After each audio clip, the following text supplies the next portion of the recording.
भाई और बहनों, सोयाबीन का भाव क्या था? 11,000 रुपए था। अभी कितना हुआ? मुझे क्विंटल को कितना कम हुआ? यह है मोदी की गॅरंटी। अरे त्यांना सांगा की ह्याच मतदारसंघातून कल्पनाताई नरहिरे ज्यावेळेस मोदीचा जन्म सुद्धा झाला नव्हता तेव्हा 2004 ला खासदार होत्या। त्यांना सांगा अरविंद कांबळे मोदीचा राजकीय जन्म झालेला नसताना सुद्धा हिंदुहृदय सम्राट शिवसेना प्रमुख बाळासाहेब ठाकरेंच्या आशीर्वादानं धनुष्य बाणावर त्या ठिकाणी खासदार होते का नाही रे? मग आता साहेब कोण कुणामुळे झालं? आज या ठिकाणी जनसंवाद दौऱ्याच्या निमित्तानं आपल्यामध्ये उपस्थित असलेले महाराष्ट्राचे कुटुंब प्रमुख,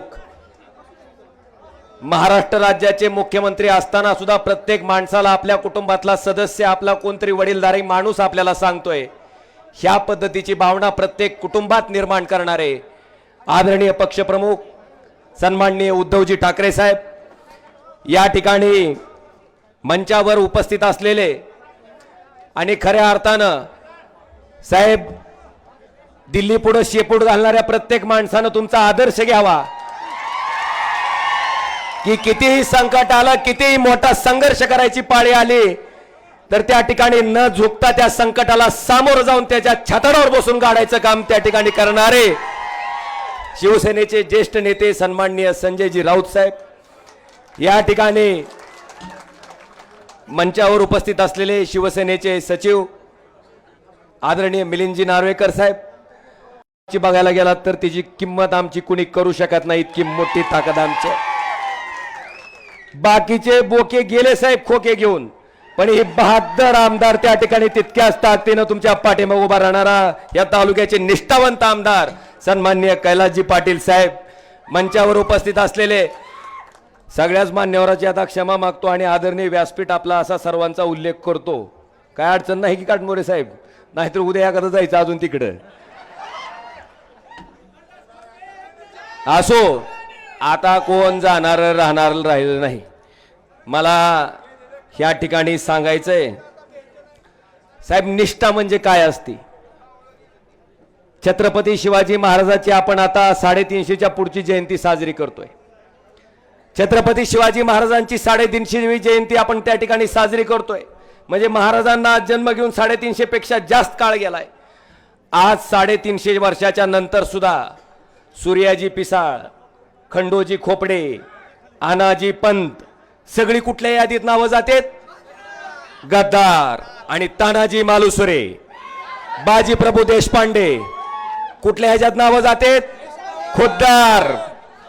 मला वाटतंय 350 वर्षाच्या नंतर सुद्धा जर गद्दारीचा डाग पुसला जाऊ शकत नसेल तर तसल्या खोक्यावर लात मारून खुद्दार व्हायचा निर्णय त्या ठिकाणी आम्ही घेतला आणि ह्याचा इतिहास सुद्धा साहेब नोंद की आज या ठिकाणी मला आपल्या सगळ्याला सांगायचंय, भाई और बहनों, सोयाबीन का भाव क्या था? 11,000 रुपए था। अभी कितना हुआ? मुझे क्विंटल को कितना कम हुआ? यह है मोदी की गारंटी। भाई और बहनों, प्याज पर निर्यात बंदी किसने लगाई? अक्षरशः उकंड्यावर कांदा फेकून द्यायची पाळी आली आपली। जरा भाव वाढते म्हणलं की निर्यात बंदी, जरा सोयाबीनचा भाव वाढते म्हणलं की लगेच पाम तेल आयात, लगेच डिओसी आयात। मला वाटतं अशा पद्धतीनं शेतकरी विरोधी धोरण राबवून शेतकऱ्याला मातीत घालायचं काम ज्या मोदी सरकारनं केलंय, त्या मोदी सरकारला हे सर्वसामान्य शिवसैनिक आणि शेतकरी गाडल्याशिवाय या ठिकाणी स्वस्थ बसणार नाही। आज या ठिकाणी साहेब मला अतिशय प्रामाणिकपणे सांगायचंय, माझ्या वैयक्तिक फोन मध्ये साहेब जवळपास 65,764 नंबर सेव्ह आहेत साहेब। आणि कुठलं का काम असं नसेल, कुणी मॅनेजर बँकेचा ऐकत नसेल आपल्याला फोन, गायीकडं आजारी पडले डॉक्टर तपासायला नाही गेला तरी फोन, गाय धरून नेलं तरी फोन, गाडी पंक्चर झाली जॅक भेटायला गेला तरी फोन, डीपी जळाला तरी फोन फोन. साहेब मला एवढंच सांगायचंय की ही कधीच शक्ती निर्माण हो. आता सुद्धा गंमत सांगतो, तिथं शिवाजी पत्र्यापाशी उतरत होतो, पोलिसाला वाटलं असल्या कापडातलं कुठलं खासदार दिलं ढकलून मला पलीकडला, पण काय मला बी दिसलं नाही पोलीस, मी बी थोडं झटकलो, पण पुन्हा लक्षात आलं पोलीसच आहे नेमका. पण साहेब खासदार असून आमदार असून आम्ही कधी खासदार आमदारकीचा बळीजाव ठेवला नाही. ही खासदारकी ही आमदारकी तुमच्यासाठी आहे आणि तुमच्यासाठीच त्या ठिकाणी आम्ही त्या ठिकाणी पणाला लावणार. आज बरीचशी लोक म्हणतात की फोनवर बोलल्यानं काय होतंय. साहेब दिवसाकाठी साधारणतः 500 1000 कुणाला जर आता पावसाळ्यात कुत्र्याच्या छत्र्या उगवल्या आणि लई चुकाच्या छत्र्या उगवल्या आता भावी खासदाराच्या. माझं त्यांना जाहीर आव्हान आहे, एकच दिवस माझ्या फोनवरचे फोन उचलून दाखवायचे. तुम्हाला सांगतो एकच दिवस येईल लक्षात काय काम आहे ते. आता एक महत्वाचा मुद्दा, जर 500 लोक मला फोन करत असतील तर ती 500 तरी खुळे असतील आणि इडबळ उडवणारा मी तरी खुळा असेल. ज्या अर्थी 500 लोक फोन करतात म्हणजे काम होतंय म्हणून फोन करतात. आणि मला वाटतंय साहेब सामान्य माणसाचं काय असतंय, बँकेचा मॅनेजर लोन देत नाही, आपण त्याचा फोन घेतला, बँकेच्या मॅनेजरला सांगितलं दे बाबा, साहेब त्याचा 200 ते 300 रुपये खर्च चक्रा मारायचा वाचतंय. मला वाटतंय ह्या पद्धतीनं सामान्य माणसाचा कुटुंबातला सदस्य म्हणून काम करायचा मी केलेला आहे प्रयत्न. आणि निश्चितपणे तुमच्या घरातला कुटुंबाचा सदस्य म्हणून मी मतं मागितली होती आणि त्याच पद्धतीनं तुमच्या घरातला कुटुंबाचा सदस्य म्हणून 5 वर्ष अखंडपणे तुमच्यासाठी राबलोय. आज या ठिकाणी मला आपल्याला आवर्जून सांगायचं आहे की मराठा आरक्षणाच्या बाबतीत सुद्धा लोकसभेमध्ये मी जवळपास 7 वेळेस मागणी केली. पहिल्यांदा ज्यावेळेस सुप्रीम कोर्टात याचिका दाखल झाली त्यावेळेस आपण मागणी केली. त्याच्यानंतरच्या काळात आपण साहेब आपल्या आदेशानं आपलं खासदाराचं सगळंच्या सगळं शिष्टमंडळ महामहिम राज्यपालांना भेटायला, द्रौपदी मुर्मूंना भेटायला गेलं, त्यांना मागणी केली की लोकसभेचं अधिवेशन येतंय, आपण 50% आरक्षणाची मर्यादा त्या ठिकाणी वाढवून जर खऱ्या अर्थानं मराठा समाजाला न्याय द्यायचा आहे तर 50% मर्यादा आपण लोकसभेत त्या ठिकाणी कायदा करून वाढवावी. पण साहेब त्याला सुद्धा केराची टोपली दाखवली गेली आणि आता निवडणुकीपुरतं गाजर दाखवायचं काम हे राज्य सरकार करतंय. मला वाटतंय ते दाखवलेलं गाजर त्याच पद्धतीनं त्यांना सुद्धा तुम्ही दाखवल्याशिवाय स्वस्त बसणार नाही, ही सुद्धा मला त्या ठिकाणी खात्री आहे. आज मला तुम्हाला विचारायचं आहे, उस्मानाबादचं धाराशिव नाव कोणी केलं र? ए कडपोस्तूर मागच्या कोणी केलं र? साहेब धाराशिवचं शासकीय वैद्यकीय महाविद्यालय, उस्मानाबादचं धाराशिव नाव व्हावं, ज्याला हिंदुहृदय सम्राट शिवसेना प्रमुख बाळासाहेब ठाकरेंनी नेहमी धाराशिव म्हणून संबोधलं, ते राष्ट्रवादी आणि काँग्रेसला सोबत घेऊन करायचं महापराक्रमी काम जर कोणी केलं असेल तरी उद्धवजी ठाकरे साहेब आपण त्या ठिकाणी केलेलं आहे. आणि निश्चितपणे आता मला तुम्हाला सगळ्याला विचारायचंय, थांब घेतो यार, अण्णाच्या नावाशिवाय तर शिवसेना होऊ शकत नाही. साहेब नरसिंग अण्णा जाधव म्हणून या ठिकाणी जुने जिल्हा प्रमुख होते, ज्या माणसानं शिवसेनेचं रोपटं बाळासाहेबांच्या आशीर्वादाने या ठिकाणी लावलं आणि आपण बघताय साहेब त्या रोपट्याचा एवढा मोठा वटवृक्ष झालेला आपल्या सगळ्याच्या समोर या ठिकाणी दिसतोय. आणि म्हणून आपावी आहेत र सगळी, आता सगळ्याची नावं घेऊन भाषण करू का नको, थांब की जरा, तू लय बीज कलाव गड्या उन्हात ताप लाव तुम्ही खरं. आता मला तुम्ही सांगा, आपल्या सगळ्या ह्याच्यामध्ये काय चाललंय सध्या? बघा साहेब कुठपर्यंत गेले बघितलं का? खुरपिणाऱ्या बाईला सुद्धा कळालंय, ईडी सीबीआयचं धाक दाखवून ज्यांनी साहेब काळी संपत्ती जमवली त्या बोक्याला ह्याची भीती दाखवून सगळं तिकडं घ्यायचं काम चालू आहे. मला वाटतंय राऊत साहेबासारखे आणि आमच्यासारखे जी इमानदार माणसं आहेत ज्याच्याकडे काळी संपत्ती बी नाही आणि त्या ईडीसी बीआयच्या धाकाच्या बापाला भेट नाहीत साहेब, आम्ही खंबीरपणे त्या ठिकाणी तुमच्या सोबत उभे आहेत. आणि बांधवानो, मला तुम्हाला विचारायचंय, आता सोयाबीनचा भाव 4,500 आलाय, 11,000चा. आता आपल्याला परत 11,000ला सोयाबीनचा भाव न्यायचा आहे का नाही? तर माझ्या मागं मोठ्यानं घोषणा द्यायची. घोषणा बिंबीच्या देठापासून पाहिजे.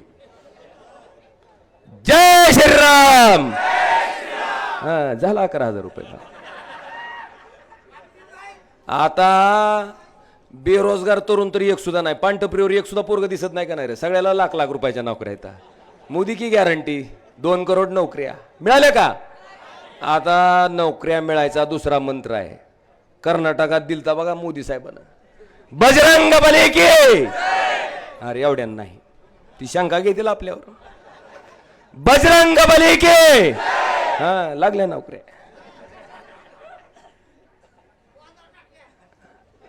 अरे हिंदुत्वाचं सर्टिफिकेट बाळासाहेब ठाकरेच्या शिवसैनिकाला असल्या फुडतूस लोकांनी द्यायची गरज नाही. आम्ही हिंदू आहोत, आम्हाला सांगायची गरज नाही तुझी.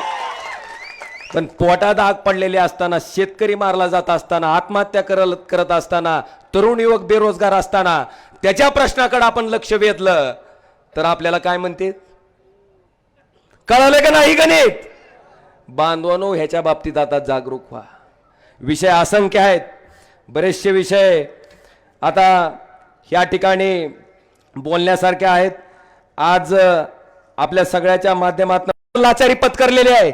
अरे किमान तुम्हाला मदत करता येत नसेल, विरोध तरी करू नका म्हणा. एवढं तरी भान बाळगा, एवढं तरी भान बाळगा म्हणा. आज जेव्हा मराठा समाजाचा सामान्य कुटुंबातली लोक साहेब आपण बघितलं असेल, अनेक शेतकरी, असंख्य शेतकरी साहेब आत्महत्या करतात. पूर्वी 10 एकर जमीन होती, 10ची 5 झाली, 5ची 2.5 झाली, आता गुंट्यावर आलेली आहे. अतिशय दयनीय परिस्थिती आहे. त्या माझ्या बांधवाला आरक्षण मिळावी ही रास्त मागणी त्या ठिकाणी आहे. आणि आपण नेहमी साहेब त्याच्या बाजूने त्या ठिकाणी उभे राहिलेला आहात. कायदेशीर काय करणं गरजेचं आहे हे आपण सरकारला सांगतोय, पण सरकार लोकांना खेळवण्यासाठी काय गरजेचं आहे तेवढं काम करतंय. आता हे गद्दारीतनं तयार झालेलं सरकार येणाऱ्या 2024ला गाडल्याशिवाय आपण स्वस्थ बसणार. आणि एक सांगतो, आता काय अडचण वाटते का आपल्याला साहेब? मी आणि कैलास दादा इतकं माणसात असतो, सेल्फी काढणाऱ्या माणसाने जरी मतदान टाकलं तरी माझं 6 लाखाच्या पुढे जाईल साहेब. मला तुम्हाला एकच आवाहन करायचंय, बाबानो मला तुम्ही सांगा, 2019ला मी खासदार म्हणून निवडून आलो. आपली भारतीय जनता पार्टीची युती होती. ही काय म्हणते तर काय म्हणते ती ना? अरे त्यांना सांगा की ह्याच मतदारसंघातून कल्पनाताई नरहिरे ज्यावेळेस मोदीचा जन्म सुद्धा झाला नव्हता तेव्हा 2004ला खासदार होत्या. त्यांना सांगा अरविंद कांबळे मोदीचा राजकीय जन्म झालेला नसताना सुद्धा हिंदुराय सम्राट शिवसेना प्रमुख बाळासाहेब ठाकरेंच्या आशीर्वादानं धनुष्य बाणावर त्या ठिकाणी खासदार होते का नाही रे? मग आता साहेब कोण कुणामुळे झालं? आणि म्हणून जरा हुकलं काय, उन्हामुळे झालं काय की शिवाजी बापू काम नाही होते का नाही? पण त्यांना सांगा रे जरा. आता मला तुमच्याकडून एकच अपेक्षा आहे, 2024ला आपल्याला, मी मागच्या वेळेस 1,27,000 मतांना काहीतरी निवडून आलतो, पण बांधवानो मागच्या वेळेस जेवढ्या लीडनं निवडून आलो होतो, आता आपण मोदीच्या विरोधात हो का नाही रे? त्याच्यापेक्षा एक तरी मत आगाव मला तुमच्याकडून पाहिजे, तरच बाळासाहेबाचा पट्ट्या म्हणून मी त्या ठिकाणी सांगेल. आणि मला खात्री आहे की आपण इमानदारीनं जर काम केलं असेल तर जनता सुद्धा साहेब इमानदारीनंच त्याची फेड करते. आणि निश्चितपणे आम्ही आपल्याला विश्वास देतो साहेब, असली गद्दारी किती जरी झाली असली, किती जरी बोक साहेब, आम्हाला लक्षात येते तुमच्या वेदना साहेब. आमचा ग्रामपंचायतचा एखादा सरपंच केलेला माणूस फुटला तर आम्हाला रात्रभर झोप येत नाही साहेब. साधा ग्रामपंचायतचा सरपंच केलेला 40 लोक साहेब, कोण पांढरप्रिवर होतं, कोण रिक्षा चालवित होतं, कोण कुठं काय काय करीत होतं साहेब. अशी माणसं सगळी मोठी, बरं नुसती मोठीच नाही, सामान्य कुटुंबातली माणसं, आमदार, खासदार, मंत्री, मुख्यमंत्री, लोकसभेचा अध्यक्ष, ज्या शिवसेनेनं केला, मला वाटतं जगामध्ये आणि भारतामध्ये फक्त एकच असा पक्ष असेल, हिंदुहृदय सम्राट शिवसेना प्रमुख बाळासाहेब ठाकरे आणि उद्धवजी ठाकरे साहेबांची शिवसेना. साहेब हे आपण घडवलंय. पण साहेब 4-4 टर्म मंत्री आमदार होऊन म्हणतात आमच्यावर अन्याय झाला. होय र, आमदार खासदार गेलो अन्याय होते का? आता ह्यांचा अन्याय ठेवचाल का तुम्ही? फक्त वाट बघतेत साहेब, वाट बघून आहेत. 2024 हा खपटाच्या आड गेल्यावर 100% कार्यक्रम ठरलेला आहे. खरं तर आपल्याला उद्धवजी ठाकरे साहेबांना ऐकायचंय, खरंच बोलण्यासारख्या बऱ्याचशा गोष्टी आहेत. पण आता मी आपला फारसा काही वेळ घेत नाही. पण साहेब निश्चितपणे आपण आल्याच्या नंतर जी शिवसैनिकामध्ये एक ऊर्जा आलेली आहे, आज तुमच्या तब्येतीची आम्हाला कल्पना आहे साहेब. इतक्या सगळ्या स्वतःच्या आरोग्याच्या अडचणी असताना सुद्धा त्या कुणाचीही पर्वा न करता स्वतःच्या जीवावर उदार होऊन आपण साहेब पूर्ण महाराष्ट्राचा दौरा करताय. खरंच तुमच्या इच्छाशक्तीला सलाम आहे साहेब आमचा. आणि तुम्ही घेतलेली मेहनत हा सर्वसामान्य शिवसैनिक कधीही वाया जाऊ देणार नाही. ज्यावेळेस साहेब आपण वर्षा बंगला सोडत होतात त्यावेळेस सांगतो साहेब, राजकारणाचा ज्या माता भगिनीचा काही संबंध नाही, अशा माझ्या माता भगिनीच्या सुद्धा डोळ्यात आसवं होती साहेब, मन रडत होतं साहेब. आणि खात्रीनं सांगतो की त्या आसवाचा हिशोब ही जनता येणाऱ्या निवडणुकीत घेतल्याशिवाय राहणार नाही, एवढं या ठिकाणी सांगतो आणि आपल्या सगळ्यांची रजा घेतो. धन्यवाद. जय हिंद, जय महाराष्ट्र.